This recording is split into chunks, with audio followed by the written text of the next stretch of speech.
특별히 이게 고차 통일 캠프가 지금 얼마 남지 않았습니다. 한 주, 한 열흘 정도 그렇게 남았는데 가까울수록 이 사람이 엄청나게 이렇게 공격하고 또 걸음을 가름하려고 하고 그러는 것 같습니다. 그러나 주님께서 우리들이 가운데 계시고 이 여름을 향해서 부르고 계시니까 흔들릴 필요 없어요. 할렐루야.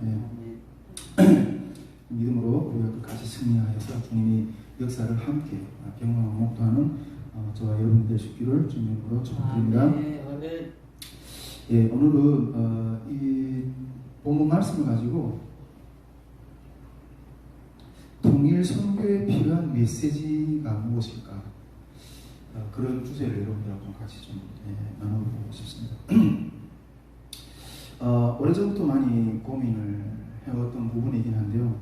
물론 저도 묻는 이야기하고 또 북한 선교에 소명이 있는 모든 분들이 다 같은 고민을 할 거라고 생각합니다. 정말 이 북한 선교회에서 많은 분들이 또 한국교회가 또 전 세계 디아스포라 우리 한 교회들 또 교회들이 북한 선교를 위해서 많은 것을 준비하고 있습니다. 그런데 정말 많은 것을 준비해야죠. 근데 저는 목회자로서 특히 이게 설교자로서 많은 것들이 준비되어야 되는데 그 많은 것들이 준비되어야 될 것 중에서 가장 중요하게 본질적으로 준비되어야 되는 게 뭔가 이렇게 말했을 때 말씀, 즉 이 메시지라고 저는 생각합니다. 여러분 이 말씀을 준비해야지 영혼을 얻어낼 수가 있거든요. 여러분 하나님이 말씀이라는 이 말씀을 보내서 빛이 있어야지 빛이죠. 이 말씀으로 천지를 만물을 창조하시고 이 말씀을 모두 주관하시잖아요.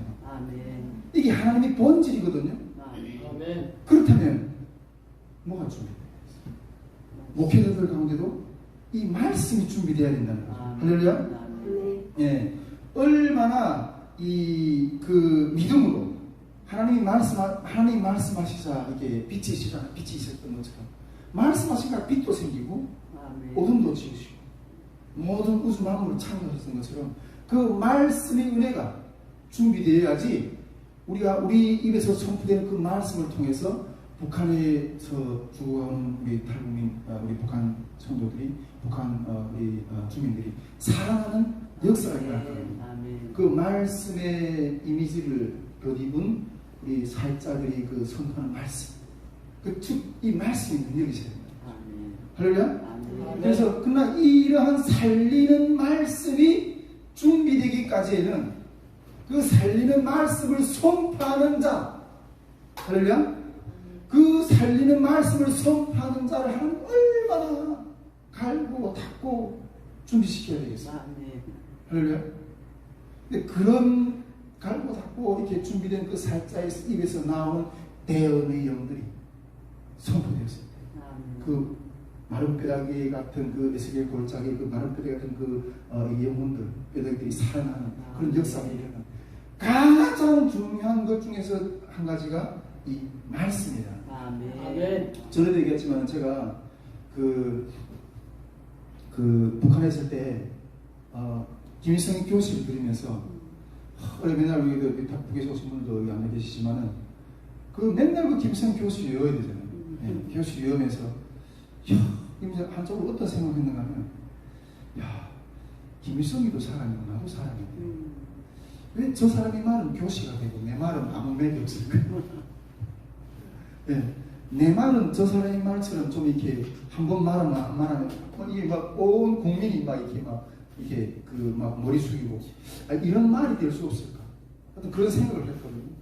근데 오늘 하나님이 저를 또 통해서 하나님의 종을 삼으셔가지고 이 말씀을 선포하는 이 말씀을 대언하는 대언자로 이렇게 세워졌던 것에 대해서 너무나도 이렇게 감사합니다. 지난주에 어떤 교회 가는 탈북민 교회 보니까 어마어마하게 이렇게 뭔가 이렇게 성장을 해있더라고요. 옛날에 내가 가서 섬기던 때보다도 엄청나게 성장하면서 이런 교회들이 세워지는 어떤 그런 부분들에 대해서 어떻게 세워졌는지 그 마케팅을 잘 하는. 그래서 전사님도 이렇게 성공하는 어떤 그런 이 사역을 일으키라고 이렇게 막 요청을 주시고, 그래서 참 마음으로 감사하다 이렇게 생각했는데, 근데 저는 그런 게 하나 안 보여요. 그런 것보다 준비되어야 되는 이 말씀이야.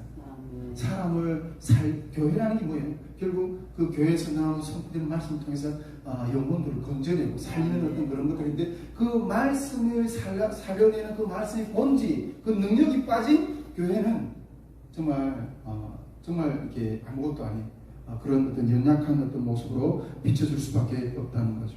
그런데 우리가 말씀을 준비해야 되는데, 물론 뭐 말씀을 준비해야 된다 이런 말 많이 하지만은,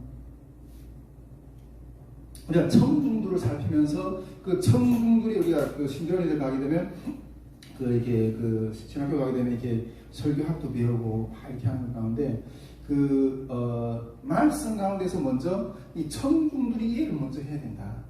그 청중들이 어떤 말씀을 필요하고 어떤 양식을, 영적인 양식을 필요한가, 그런 것들을 잘 이렇게 목회자는 잘 파악하고 그것에 맞는 양식을, 말씀을 이렇게 잘 이렇게 요리를 해서 이렇게 전달해야 된다. 어떤 그런 설교학에서 이렇게 많이 배우거든요. 근데 그런 것 가운데서도 참 우리 북한에 나중에 통일되었을 때 우리 청중들이 그 심령 가운데는 어떤 말씀이 가장 필요할까? 특별히 또 우리 이 땅에 나온 우리 탈북민들 가운데, 탈북민들뿐 아니라 이 모든 이 땅에 이것도 영혼들 가운데, 특히 우리가 또 사역해서 초점을 맞추는 것도 우리 북한 선교니까 그들에게 과연 어떤 메시지가 참 그들에게 어떤 살리는 메시지가 될까, 그런 고민들을 늘 해왔어요. 근데 제가 생각하는 것 가운데 한 가지 어떤 그런 부분이 주제가 있는데, 그것은 무엇인가 하면 이 소망의 메시지라는 거예요. 아멘. 소망의 메시지. 할렐루야. 네. 예, 나중에 정말 우리 탈북민들도 비슷한 어떤 그런 상황이라고 생각하는데, 솔직히 우리 탈북민들이 한국에 와서 기반도 없고 또 이게 이 집단 체제의 어떤 독재 수령 체제 밑에 살다가 이 자유민주주의와 또 어떤 개인의 어떤 그런 자유를 이렇게 마음껏 누리고 또 그 사회에 살아가는 이 문화가 다르잖아요. 그러다 보니까 이 정체성의 혼란도 막 하고, 그래서 너무나도 이렇게 정해가는데 많이 힘든 어떤 여성들이 있고 있거든요. 그러면서 아무 기반도 없고, 살아갈 수 있는 아무 기반도 없고, 기술력도 없고, 스펙도 없고, 그러니까 많이 신경이 눌려있고, 그것을 우리가 깨우기 위해서 일단 이 탈북민 통일 캠프라든가 이런 것들을 진행하는데, 아마 나중에 북한에 가도 똑같은 어떤 그런 상황일 거예요. 예, 나중에 저도 계속 누누이 말하지만은 우리 대한민국의 통일은 자유민주주의와 시장경제가 이렇게 바탕이 되는 그런 통일사회, 신앙의 자유가 있는 그런 사회가 그런 통일 제도가 되어야 된다고 저는 그렇게 생각하는데, 아멘. 그런데 그런 것 가운데서 이 새로운 문화가 북한에 씌워져야 돼요. 그러니까 그런 모든 것 가운데 지난 우리가 계속 이 선교회를 이렇게 기도회를 진행하면서 독일 통일도 쫙 이렇게 연구해봤지만은, 그 동독 주민들이 이 소독이 문화가 확 오면 수많은 사람들이 이렇게 혼란 가운데 빠져 있었던 어떤 그런 모습들을 연구하면서 많이 보게 되었어요. 근데 우리도 앞으로 똑같을 거예요. 북한에도. 근데 그런 모습들을 먼저 겪고 있는 게 우리 이 땅에 있는 탈북민들이라는 거예요. 저는 솔직히 한국 땅에 와서 이렇게 생소하잖아요. 네. 뭐 지하철 탈 줄도 모르고, 뭐 은행에 가서 뭐 어떻게 할 줄도 모르고, 은행 업무를 볼 줄도 모르고. 처음에 어떤 탈북민 자매는 그렇게 얘기하더라고요. 한 30대 중반 된 어떤 자매가, 야, 내가 한국에 왔는데 딱 이렇게 어린애가 된 것 같다는 거예요. 성인인데, 성인이면 이 모든 거 다 지적을 할 줄 알아야 된다. 근데 성인인데 이 사회에 걸어갈 줄 모르는, 모든 것들을 어떻게 풀어갈지 모르는 그런 심령이 되어버리니까 어린애가 되어버린 것 같다는 어떤 그런 고백을 하는 거예요. 네, 저도 그래서 이렇게, 근데 그럴 때마다 이게 심령이 이렇게 물려있고, 또 그런 상황 가운데서 가장 필요한 게 뭘까? 빛을 보고 싶어. 소망. 나에게 어떤 길을 가르쳐주는 어떤 그런 메시지를 듣고 싶어. 저도 이 한국에 처음 와서 처음에 너무 힘들었고, 공장에 나가서 일하는 것도 이 사람들하고 맞지 않아가지고 이 라인에서 나를 혼자서 열심히 일하는데, 이쪽 사람이 내가 열심히 일하니까 오히려 시기하고 빨리 하면 이게 넘겨줘서 이쪽 사람이 이게 힘들고, 내가 빨리 하면 이쪽 사람이 힘들지. 그러니까 시간 쭉 늙어가지고 어쨌든 야근에 한해서 돈도 받는 게 그게 이게 그 문화더라고요. 근데 공장에서 그걸 적응하는 것도 쉽지 않다. 예. 그렇게 하고 사회생활 학교에 들어가서 그 공부하는데 이 북한에서 배웠던 어떤 그런 이게 이 지적인 어떤 배경을 가지고는 북한에서 맨날 김일성, 김정일 혁명사상만 배웠지 어디 뭐 이렇게 그런 살아가는데 하나도 쓸모 너무너무 힘든. 가정생활을 해보니 가정생활을 해봤어요. 이따가 혼자 살던 게 계속 둘이서 같이 무너내고 애를 낳으니까 또 애가 셋이서 같이 무너내고 목회라는 걸 해봤어요. 그 다음에 또 목회라는 영역에서 얼마나 저는 이렇게 정말 이게 전에도 이야기했지만은 이 목회자는 정말 영혼들하고 하나 부딪히면서 거기다 복음을 전하고 사랑을 전하고 그게 전부인 줄 알았어요. 그런데 내가 목회의 어떤 시간을 쏟는 게 한 100일하게 되면 그 중에서 90%는 80% 이상은 이 스태프들하고 마음을 맞추는 게 거기 너무너무 어려운 거예요. 예. 그러니까 이런 거라면 나는 이거 목회 못하겠다. 포기하고 돌아서. 그렇게 이 모든 어떤 상황들이 캄캄하게 느껴져요. 근데 그런 캄캄한 것 가운데서 내가 찾아갔던 것은 어디에 소망이 있을까?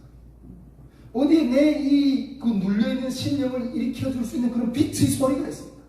그걸 사모합니다.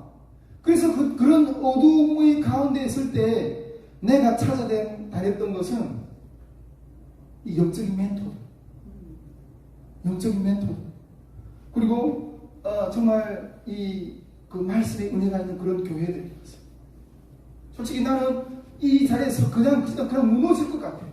그런데 그 멘토들을 통해서 영적인 어떤 그런 말씀들을 통해서 내 심령을 일으킬 수 있는 어떤 그 소망의 소리를 듣는 게 그때 그 나를 유지할 수 있는 유일한 힘이었어요. 제가 어두운 가운데 있을 때, 신령이 할 때, 보통 세상 사람들은 술자리 찾아가서. 근데 그 술자리에서 또 어떤 그런 데서 잠시는 어떤 것을 마약을 통해서 이렇게 그 정신을 이렇게 망각할 수는 있죠. 근데 또 깨어나면 또 그 절망이 뭐. 그러나 그리스도인들은 믿음의 사람들을 찾아가. 거기 가서 믿음의 소리들을 듣는 거예요. 할렐루야! 그 믿음의 소리들을 듣는 게 내 심령이 살아나요. 물론 그 믿음의 소리들을 통해서 그 믿음의 소리들은 지금 내 상황 가운데서 잡혀진 것이 아니지만은 그것을 바라고 걸어가게 되면 저런 이 고난이 어떤 이런 틈을 통과할 수 있겠구나. 그런 목소리들을 따라가고 여러분 그것이 소망이었거든요. 그런 소망을 주는 목소리들을 찾아서 따라다녔던 거죠. 예. 여러분 우리가 기독교인들하고 기독교는 여러분 소망의 종교입니다. 아멘. 할렐루야. 아멘. 기독교는 소망의 종교입니다. 아멘. 기독교인들과 비기독교인들도 고난은 똑같이 당해요. 그리스도인들이라고 고난을 안 당하는 게 아니에요. 믿지 않는 자들이 아니라고 이렇게 고난을 안 당하는 게 아니에요. 여러분 하나님은 해와 비와 공기와 모든 것들을 믿는 자와든지 믿지 않는 자들 다 동일하게 부어주세요. 동일하게 공급해주세요. 할렐루야. 믿는 자라고 해서 고난이 없는 게 아니고 믿지 않는 자라고 해서 고난이 없는 게 아니에요. 그런데 그 고난 가운데서 믿지 않는 자하고 믿는 자의 차이가 뭔지 아세요? 믿지 않는 자는 그 고난 가운데 절망하면서 나라로 떨어지지만은 믿는 자들은 그 고난 가운데서 소망의 주를 바라봐요. 아멘, 아멘. 할렐루야. 아멘. 그 소망의 주를 바라보면서 그것을 통과하게 됩니다. 아멘. 할렐루야. 할렐루야. 예. 제가 북경에서도 제가 제 간증을 여기서 들은 분들도 있고 오늘 보니까 처음 오신 우리 탈북민 성도님 보니까 이게 옛날에 내가 탈북민 캠프 때 제 간증을 들었다고 하시던데 제가 이 북경에서 죽을 수밖에 없던 그 상황 가운데서 딱 죽음 앞에 가보니까 다음 생이라는 게 없어요. 그 죽음 앞에 다음 생 우리 불교에서는 이렇게 윤회를 이야기하잖아요. 이 땅 가운데서 이렇게 제대로 수련을 잘하는 다음 생에 뭐 더 좋은 곳으로 태어나고 저는 잘못하면 또 어떤 이렇게 짐승으로 태어나는 그런 윤회를 이야기하잖아요. 근데 죽음 앞에 딱 서보니까 다음 생에 이 벼루비로라도 태어날 수 있다는 그런 소망이 있죠. 그냥 깔끔한 거예요. 할렐루야. 여러분, 그리스도인과 이 믿지 않는 자들의 차이는 이 캄캄한 가운데서 믿는 자들은 소망을 보면서 그걸 이겨내는 거예요. 할렐루야. 네. 제가 조영기 목사님을 늘 좋아하는데 그 조영기 목사님은 제가 생각했을 때는 이 소망의 메시지로 부흥시켰거든요. 그 60, 70년대 우리 대한민국 얼마나 어려웠어요. 그때 당시 다른 교회들은 이렇게 부자 교회들은 다른 동네에서 막 부흥하고 이럴 때 어떤 외국인 그 선교사가 한 번은 그 조영기 목사님의 교회를 한번 찾아왔다는 거예요. 타 왔는데 그 조영기 목사님 교회에 가보니까 이런 얼마나 큰 사이즈였는지 모르겠지만 큰 어떤 이런 강당 같은 데서 이렇게 지방에서 올라온 이 사람들이 시장에 나가서 생선을 팔다가 집이 없으니까 저녁에는 교회에 들어와서 옆에다 이렇게 놓고 하니까 이 생선 비린내 그렇게 하고 그리고 이게 그 가족들이 그 애들이 주르르 나는데 애들 사과도 못 시켜가지고 그 오줌에서 지진내도 나고 그래가지고 막 이렇게 그 성교사님이 조영기 목사님 보고 목사님 이 교회에다가 이렇게 사후장을 하나 무슨 만들어가지고 이게 좀 쉽게 해달라고. 근데 그런 이야기를 했다는 이야기를 듣고. 근데 그때 당시 그 조영기 목사님이 그 여의도 신봉교회에 그 제일 못 사는 사람, 그런 사람들이 다 모여오는. 근데 그런 사람들에게 목사님이 결국 그런 사람들을 이렇게 품고 그런 사람들을 그 삶을 이기게 나가게 하셨던 어떤 그런 포인트, 어떤 계기가 있었는데, 내가 보니까 한 번은 이 정기 목사님이 이렇게 어떤 달동네 같은 데 가서 전도를 하다가 그 가정 아줌마한테다가 예수를 믿으라고. 예수를 믿으면 천국 가고 예수를 믿지 않으면 지옥 간다고. 이렇게 말하니까 그때 그게 북한에서 내려온 어떤 실향민이었던 것 같아요. 근데 그분이 그러더라고요. 아이고, 나는 이 땅에서 여기가 지옥이다. 난 여기가 지금 사는 것 자체가 지옥이다. 그러면서 그런 이야기를 했다는 거예요. 근데 그 목사님이 전도하려고 갔다가 이게 답을 못 찾아. 뭔가 그들에게 어떤 게 교회로 말씀을 이끌 수 있는 길을 못 찾아. 그 말이 맞는 거예요. 저도 처음에 이렇게 교회에 들어왔을 때 중국에서 방황하다가 어떤 거처지가 없어서 교회에 왔거든요. 그래서 교회 밥을 얻어 먹으면서 살다가 교회 사람들이 이렇게 나한테 전도를 하는 거예요. 야, 너 예수 믿어라. 예수 믿어야 천국 가고 예수 믿지 않으면 지옥 간다. 근데 그때 당시 마주대고 이렇게 반반하지 못했어요. 뭐 그랬다고 혹시 쫓아내면 그냥 또 그 저지가 없을까봐. 속으로 그랬죠. 내가 이 땅에 그 조영기 목사님이 그 경험했던 것처럼 내가 지금 사는 게 지옥. 지옥이라는 게 많이 있다면 그 지옥 가는 이 똑같은 고통이 그냥 이어지는 것 뿐이겠지. 하여튼 그렇게 이게 코웃음을 쳤어요. 예수입니다. 그래야 천국 간다. 그러자면 지옥 간다는 그 말을 제가 코웃음 쳤다니까. 이 당시 전도하다 보면 막 이렇게 짜증나는 성도들이 그래요, 지옥 갈게요. 예수 앞에 지옥 갈게요. 목사님 저 지옥 갈게요. 저 다 찾지 마세요. 뭔가 하나가 막 이렇게 부딪히면 그런 말을 하는 거예요. 근데 저는 그 말 이게 하와가 게임을 당해서 아담이 그 선악과를 까먹으면서 죄가 들어와서 인간의 이 모든 평화를 깨버렸고, 그때부터 시작된 인간은 죄인이 되어서 인간의 마음속에 탐욕이 생겼어. 탐욕을 서로 빼앗고, 그러면서 죽이고, 가인을 죽이고, 가인이 자기 동생 아벨을 죽이고, 그런 죽임의 어떤 그런 역사들이 일어나고, 그리고 양육강식이 어떤 힘 있는 자가 그러면서 인류 역사가 서로 빼앗고 그런 평화가 깨지고 그런 역사들이 펼쳐진 거 아니에요. 그러다 보니까 다 이런 사망의 그늘 아래서 이렇게 흑암의 상태에서 앉아있는 어떤 그런 상태가 되어버린 거죠. 할렐루야. 제가 한국에 처음 왔을 때 그런 말을 좀 많이 들었어요. 탈북민들은 개념이 없다. 네. 탈북민들은 개념이 없다는 말을 많이 봤어요. 근데 저는 그 개념이 없다고 말하는 사람들의 그 말도 이해가 되고, 그렇게 보여지는 탈북민들의 삶도 이해가 돼요. 여러분, 탈북민들에게 있어서, 특히 북한 사람들에게 있어서 이 개념이라는 거는, 그 개념이라는 건 사회 질서를 유지하는 거거든요. 그런데 그 개념을 가지고는, 그 개념을 지키는 걸 가지고는 살 수가 없기 때문에, 그 북한 사람들에게서 살려면 개념을 깨야 돼요. 사기치고, 도둑질하고, 탈북하고, 국가를 이렇게 넘어서 이렇게 불법으로 월등하는 이건 그 배반이거든요. 이런 중국에서 이런 개념이라는 걸 깨지 않으면 살아갈 수가 없어요. 여러분, 북한의 그 식량난이 시작되었을 때 제일 먼저 굶어 죽은 사람들이 누구예요? 그런 개념을 지켰던 사람들이에요. 공산당의, 북한의 노동당의 어떤 그 지시를 따랐던 사람들, 그 고지식한 사람들이 다 굶어 죽었어요. 다 그런 사람들. 그래서 우리 북한 탈북민들은 그렇게 말하잖아요. 북한에는 이 순한 짐승들은 다 죽었다.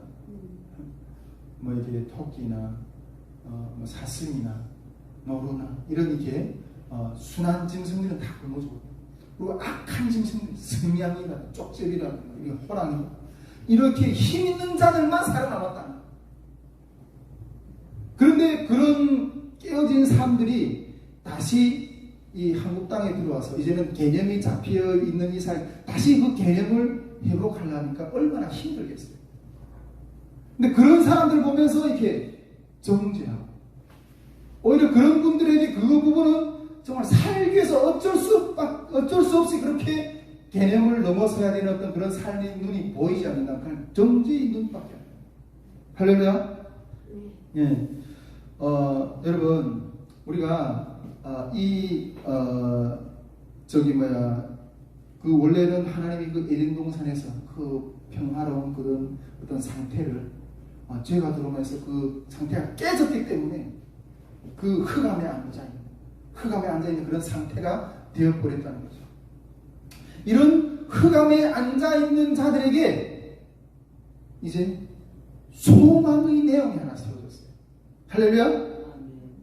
그 소망의 내용이 뭐예요?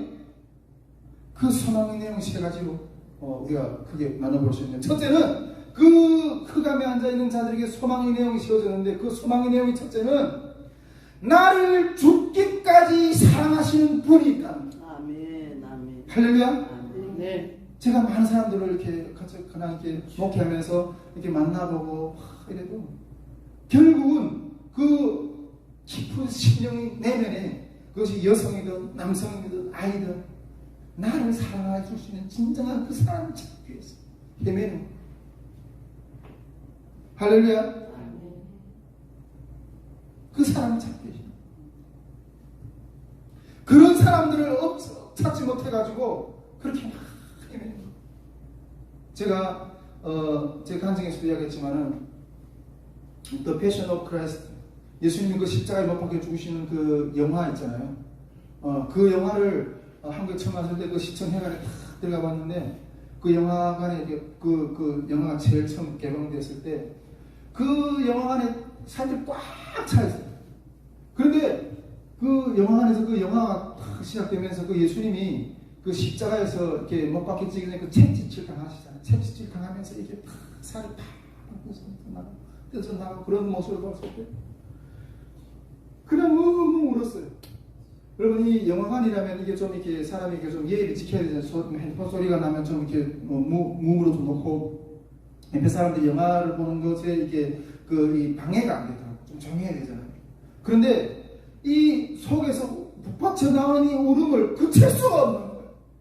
그래가지고 그 영화 그 화면 안으로 뛰어들어가서 예수님이 그 채찍질 맞는 그 채찍을 내 몸으로 그냥 덮고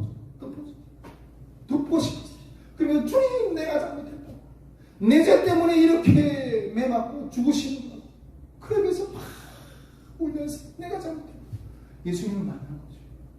나는 정말 이 땅 가운데 북한을 탈북해가지고 형제들을 떠나서 정말 거의 죽을 수밖에 없는 그런 그 마지막 그 모퉁이에서 나를 죽기까지 사랑하신 그분을 만나. 할렐루야. 네. 그분이 하나님이시라. 아멘. 아멘. 이 천지 우주 만물을 창조하신 하나님이시라. 아멘. 아멘. 그래서 이제 내 삶이 그때 그 소망이 생겼어. 아멘. 나의 삶은 이제 그 러브 스토리라고, 사랑의 이야기라고. 나를 이렇게 죽기까지 사랑하시는 분과 이제 사랑의 이야기를 나누는 삶이라. 그리고 아름답잖아요. 그 나를 죽기까지 사랑하시는 그분을 만나. 이러한 소망. 여러분, 이게 소망의 첫 번째 내용입니다. 이 땅의 모든 인류의 모든 사람들이 그 자기를 사랑하는 사람입니다. 할렐루야. 아멘. 이게 소망의 첫 번째 내용입니다. 여러분, 소망의 두 번째 내용이 뭘까요? 그러면 이 하나님 살아계신 하나님이에요. 이 하나님은 살아계신 하나님이고, 그 하나님이 우리를 고아처럼 버려두지 아니하시고 이 땅을 살아가는 동안 우리가 동행하신다. 할렐루야.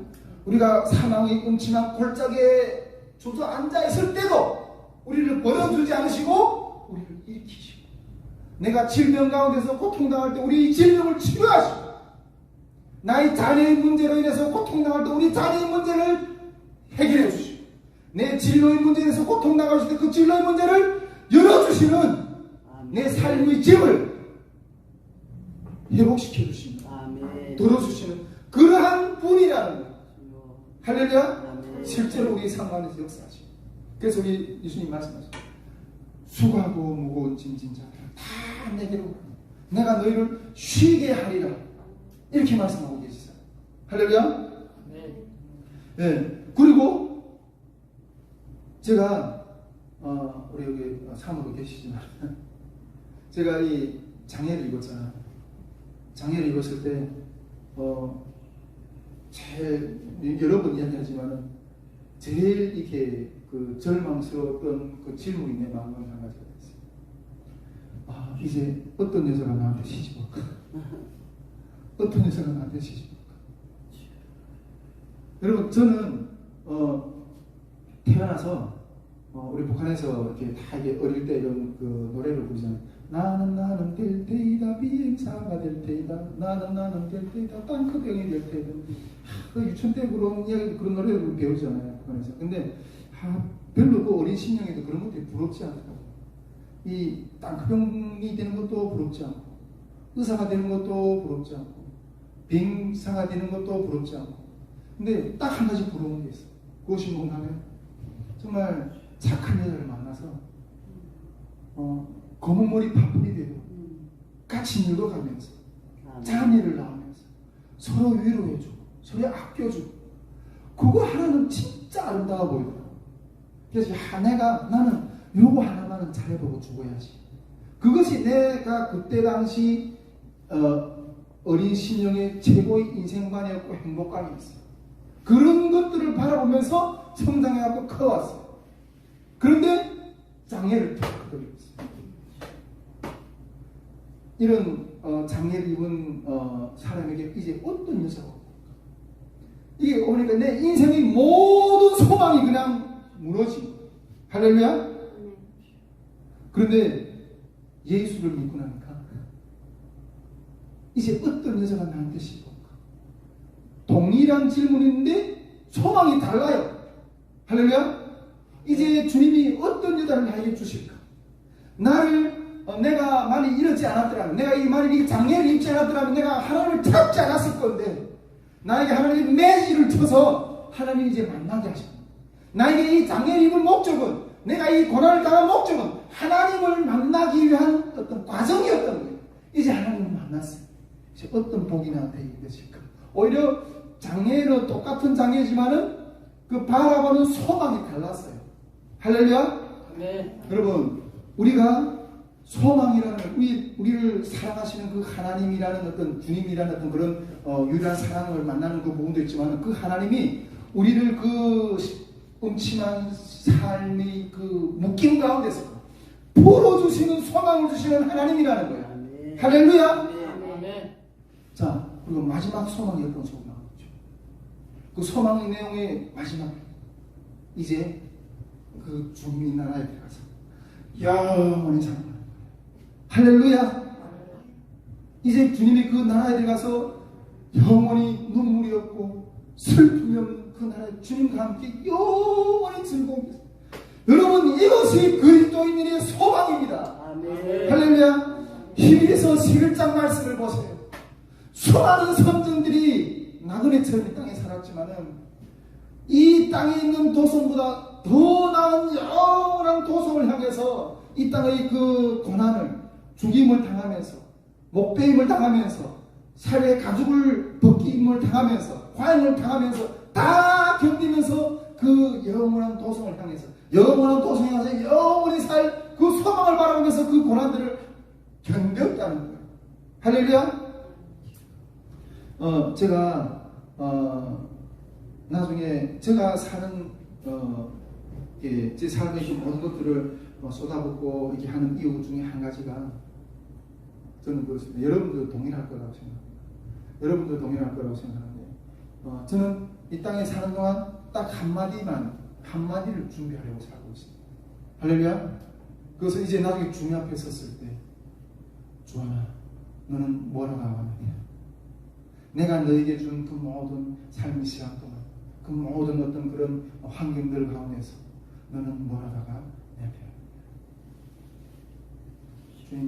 주님의 나라를 위해서 열심히 일하다가 너무 열심히 하다가 왔습니다.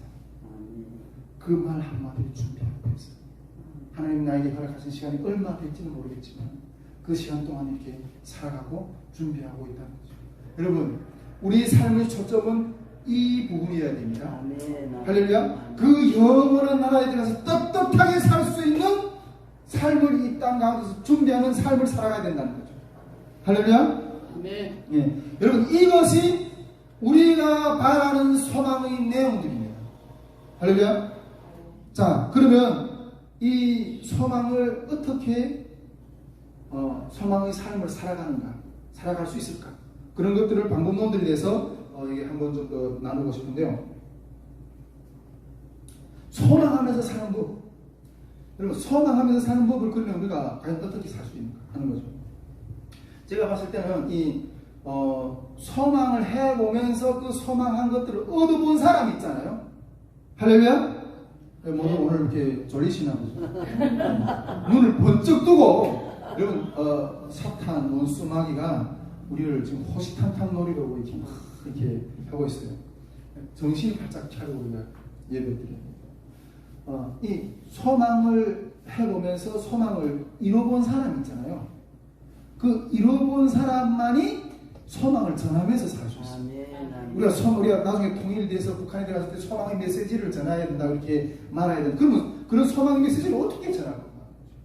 근데 이제 물론 소망의 내용들은 이제 우리가 정리해봤어요. 그런데 실제로 그러면 그 소망을 어떻게 이루며 살 수 있는가 하는 거죠. 소망을 어떻게. 그런데 그것이 그런 소망의 메시지를 전할 수 있는 준비가 되어야지 된다고 말했는데, 그래야지 그 소망의 메시지를 북한에 가서 전달할 수 있는데, 그 소망의 메시지를 그럼 과연 우리가 어떻게 전할 수 있겠는가? 그런데 그것은 소망해보면서, 주님께서 소망해보면서 그 소망했던 것들이 이루어진 것들을 경험한 자들이 또 소망하게 되고 또 없고, 그런 사람들이 소망을 전할 수가 있다. 그것이 소망을 전하는 방법인데요. 여러분, 이것은 다른 말로 말하면 성령이 소망으로 우리를 인도하십니다. 할렐루야! 성령이 우리를 소망으로 인도하십니다. 아멘.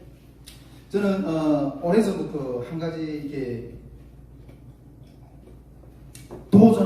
강하게 도전하는 어떤 그런 그 신앙 훈련이 있었는데, 그거는 뭔가면 주님의 음성을 따라 사는 사람. 주님의 음성을 따라 사. 왜 주님의 음성을 따라 산다고? 여러분, 우리가 다른 시간에서도 논의하겠지만 이 주님의 음성이라는 건 그 성령님의 음성이잖아요. 성령님의 음성은 다른 말로 말하면 왕의 음성이에요. 그 왕의 음성을 따라 살아야 돼요, 그리스도인들. 할렐루야.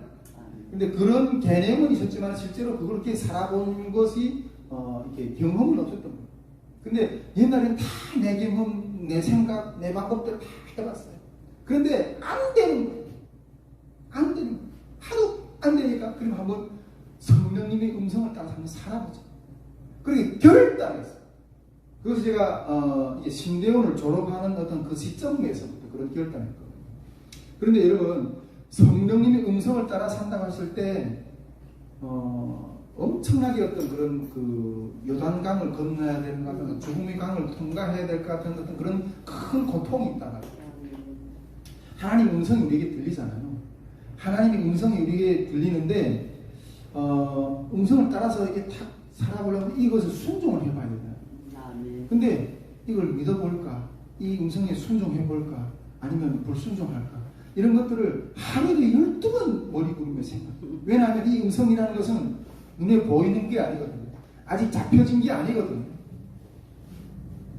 그러다 내가 이걸 어떤 때는 이게 그 음성을 의심을. 야, 내가 진짜 이거 전에는 한 번은 하나님이 어떤 저에게 신학교를 들어가면서부터 저한테 그런 마음을 주셨어요. 너는 내가 주는 것만 먹으라 이렇게 말씀하셨어요. 너는 내가 주는 것만 먹으라 이렇게 말씀하셨어요. 근데 그 말씀을 순종하는 게 이게 너무 두렵더라고요. 저는 이게 개념이 옛날까지는 그랬거든요. 사람이 저축을 하지 않고 어떻게 살지? 나중에 이 젊었을 때 열심히 저축을 해가지고 쌓아놔야지 노후에 그것이 나를 보상해 주잖아요. 네? 그러니까 이게 그걸 근데 이게 내가 주는 것만 먹으라고 하는 것은 저축이라든가 이런 것들은 그냥 이렇게 주님이 인도하신 대로 살라는 어떤 그런 말씀이잖아요. 너무 두려운 거예요. 내 노후가 완전히 이렇게 망할 것 같은. 그래서 내가 이거 사기가 아닐까. 이게 북한처럼 이게 공산주의 사실 배급 사이도 아니고 배급 사이라면 뭐 늙어 죽을 때까지 배급을 타 먹으면 되잖아요. 근데 이건 배급 사이도 아니고. 근데 내가 주는 것만 먹으라 하니까 그럼 내 노후는 어떻게 책임질 건데? 그 말씀을 따라가는 게 너무너무 힘들었어요. 죽을 것만 같았어.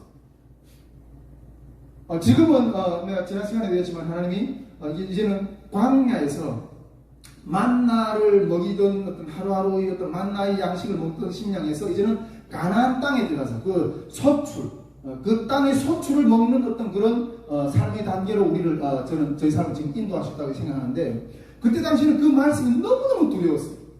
이 말씀을 과연 신뢰할 만한가? 이 말씀을 과연 신뢰할 만한가? 그러면서 너무너무 힘들어가지고 그래도 한번 도전해보려고 또 한번 해보니까 신뢰할 만합니다. 할렐루야. 아멘. 하나님의 이 레마의 말씀은 신뢰할 만합니다. 아멘. 여러분 제가 소개해서 말씀드렸죠. 하나님이 이 말씀으로 우주 천지 만물을 창조하셨다고. 할렐루야. 빛이 있으라니 빛이 있었다고. 하나님은 없는 것을 있는 것처럼 부르시는 분이에요. 하나님의 음성은 그 없는 것처럼 보이는데 있는 것처럼 열매를 맺게 하시는 능력이 있다니까요. 오늘도 말씀하시는 우리에게 행하신 그 말씀하시는 하나님은 그 음성에 처음에는 보이지 않는 것 같지만 그 음성에 여러분 한번 순종해 보십시오. 순종했을 때 주님이 맺게 하시는 열매를 결실을 얻게 될 겁니다. 할렐루야. 이 말씀은 신뢰할 뿐만 아니라 온 내 삶을 다 의탁할 수 있을 정도로 능력 있는 말씀입니다. 할렐루야. 그 음성을 따라서 하나 이렇게 따라가면서 순종하면서 보니까 하나님이 이렇게 하시는 어떤 그런 이 응답을 겪고 보니까 너무너무 기쁘고 그래서 또 순종하고 또 주님의 음성의 가운데 그 소망을 주시는 그 고난 가운데서 그걸 또 꺼내가시는 소망의 메시지를 줄 때 그걸 또 믿고 순종을 나갈 때 또 주님이 응답하게 하시고 맺게 하시는 역사를 주시는 거죠. 할렐루야. 여러분 이것이 소망의 삶입니다. 할렐루야. 주님의 음성을 듣고 주의 성령의 인도하심을 따라가는 것이 소망의 삶입니다. 주님은 우리들이 그 어둠의 자리에 앉아있을 때 그것들을 넘어가게 하시는 그 소망의 메시지를 주시고 그 메시지를 우리가 순종할 때 그것을 넘게 하시는 역사들이 우리 삶 가운데 펼쳐진다는 거예요. 할렐루야. 우리가 우리 성교회를 운영하면서 정말 계속해서 이 하나님의 살아계심들을 계속해서 이렇게 경험하게 되는 것 같아요. 정말 우리는 이러한 하나님을 증거하고 소망 가운데 살아갈 수 있는 그러한 주님의 백성들이 되어야 될 줄 믿습니다. 네. 그러면 우리가 저는 정말 이렇게 나중에 통일 선교를 감당하고 또 북한 땅에 정말 그 소망의 메시지를 소망을 팔아야 된다고 생각하거든요. 근데 그 소망의 메시지를 전한다는 것은 다른 말로 말해서 성령이 임하십니다. 할렐루야. 오늘 아침도 우리 사모를 통해서 하나님이 이렇게 계시 꿈으로 뭔가 열어주셨어요. 그게 나눠주시는데 그게 무슨 꿈인지 잘 몰랐어요. 근데 오늘 오후에 탁 이렇게 정말 생각지 않던 어떤 그런 상황이 확 펼쳐지는데 그것을 봉인하는 그것을 마무리하기 위해서 하나님 얼마나 정확하지. 하나님이 우리 가운데 지금 이 모든 상황을 지켜보고 계십니다. 할렐루야. 네. 오늘도 살아계셔서 우리를 주관하시는 그 하나님을 보게 하십니다. 아멘. 아멘. 하나님이 우리 가운데 계시면 주님이 우리 가운데 계시면 전부를 가지고 계십니다. 아멘. 할렐루야. 주님을 가지고 있는다는 것, 주님과 우리가 함께 산다는 것은 전부를 얻는다. 아멘. 그러한 그 가운데서 우리가 믿음으로 살아가는 저와 여러분들이 될 길을 주님으로 축원드립니다. 네. 이러한 소망의 메시지를 나중에 저 북한 땅에 가서도 선포하는 저와 여러분들이 될 수 있기를 주님으로 축복드립니다. 아멘. 아멘. 예, 이 시간 우리 함께 기도하면서 좀 나아가기를 원합니다. 진짜 우리 캠프를 앞두고 정말 영적인 공격들이 만만치 않은 것 같습니다. 물론 지난 우리가 4차까지 진행할 때도 이 정도의 고난은 아무것도 아닙니다. 그 코로나 상황 가운데서도 우리가 넘어왔고 정말 2차 때는 정말 캠프 열흘을 앞두고 그 몇백 명이나 되는 그 캠프 장소가 정해지기도 하고 그리고 그때는 우리가 자체 주방을 했는데 일주일 전에 그 주방을 하겠다고 했던 팀들, 그 주방을 하겠다 하는 팀들은 그 몇백 명이 먹는 어떤 그런 밥, 그다음에 반찬 이런 거 다 자기네 재료를 가져다 와서 해주겠다 했던 팀들이었거든요. 여러분 이 캠프를 하면 지내다 보면 이게 먹는 가격이 제일 많이 들어가요. 먹는 부분이 제일 많이 들어가는데 그런 팀들이 일주일 전에 그냥 캔슬했거든요. 못하겠다고 나 기가 차. 우리 그때 도화상 간사님도 그때 주방에서 열심히 일해주고 그랬는데 열심히 섬겨주고 그랬는데 근데 하나님이 바로 얘기했지. 바로 얘기했지. 배라벨 일들은 다 겪었어요. 그러나 결국에는 하나님이 승리하시죠. 아멘.